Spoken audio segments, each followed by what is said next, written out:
Welcome back to Indianapolis, the IMIS show, and I'm privileged to have Jason Smith. He's the VP of Race Operations for USAC. Jason, thanks for joining us. Hey, thanks a lot. Glad to be with you. I think most of our viewers, when they think of USAC, they know the sprint car and midget stuff, but you guys sanction a whole lot of other racing series. What racing series are you involved in? Yeah, actually, I mean, if you look at the history of USAC, in 1956, USAC was formed, and the purpose of it was to sanction the Indianapolis 500. Today, it pretty much is centered around sprint cars, midgets, and Silver Crown cars. But you know, a few years ago, we looked at our business and we thought, okay, we need to diversify a little bit. Get into, you know, first off, we need to create a ladder system. And now, you know, a kid can start racing with USAC at the age of 5. He can work his way all the way up through the ranks and actually become a professional racer.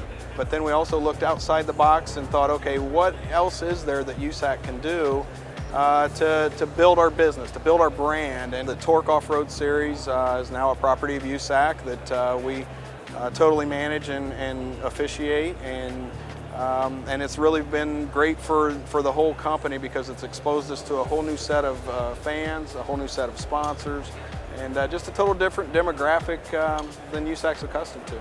I think a lot of people, when they think of a sanctioning body, whether it's USAC or IndyCar or NASCAR, that they're there just to police the sport, to make sure it's a fair playing field for everybody. And I know that's a huge part of what you do, but as a sanctioning body, what do you do when you're actually at the track? What all is entailed in that? Yeah, it has, it's evolved certainly. In the early years, that's what it was. We were a traveling circus that we went and we officiated a race, and that was our total scope of our business.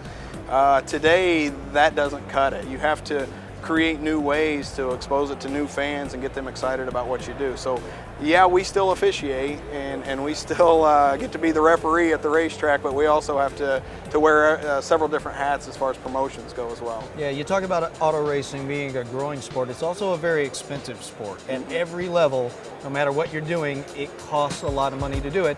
And there's no surprise, we're kind of in a recession. People are hard pressed to try to make things meet. As a sanctioning body, how are you dealing with that as far as your teams, the tracks that you go to? Is that something you've looked at and trying to make it work? Yeah, absolutely. Good question. I mean, and that is something every day we're having to deal with, because we have to have our racetracks and we have to keep them in business, but we also have to have our team owners and our cars and keep them in business.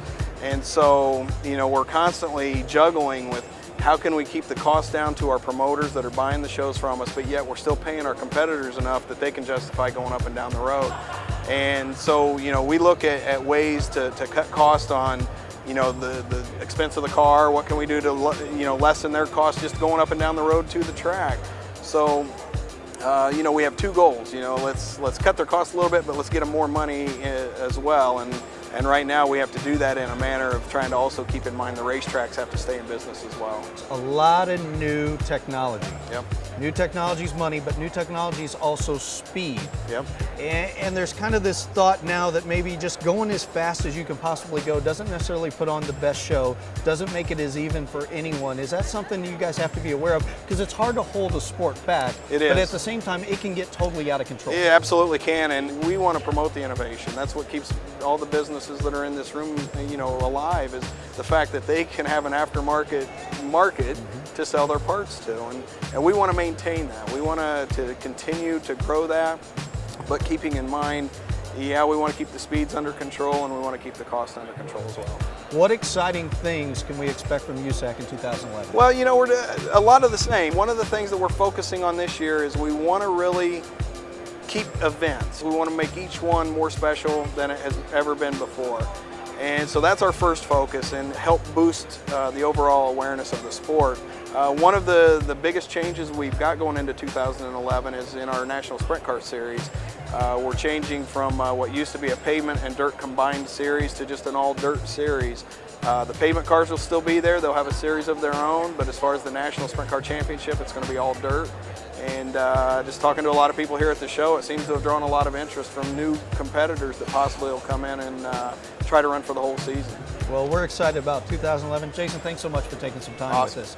And folks, if you want to see some really good racing, I'm talking really good racing, check out a USAC event at your local track.